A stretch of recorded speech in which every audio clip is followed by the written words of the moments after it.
Ngayong umaga nga ay kinuha ko itong gawa na ito doon sa kabila dahil ras na po ito. Ang ginawa ko, kahit hindi pa tapos yung iba, kinuha ko na yung isang size kasi tapos naman na yung isang size at nilagyan ko na ng mga tags, nilagyan ko na rin ng mga label at kinabit ko na rin yung mga botones kasi para pag dating ng ibang mga size ay unti-unti ko na siyang nagagawa.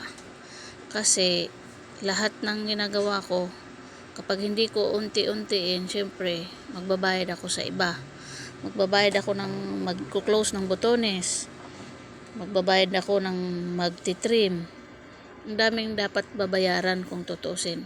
Kaya para makabawas, dahil wala naman akong ginagawa, nandito lang sa bahay, pahiga-higa lang muna ngayon dahil nga ang nangyari ay wala na akong ginagawa, inaantay ko na lang. At ito, tinitrim ko na yung mga may mga natirang mga sinulid at kinadbitan ko na rin at the same time ng tags.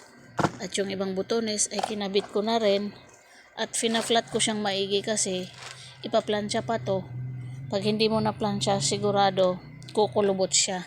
Kaya kailangan mong plansyahin at kailangan mong paghiwa-hiwalayin yung mga tags na nagdidikit-dikitan at itali ito kasama ang isa pang tags.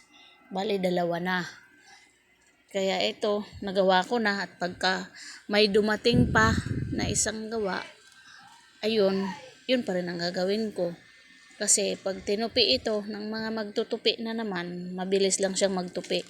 Hindi na niya kailangan tingnan pa kung may mga dumi, may mga sinulid, kung may mga repair.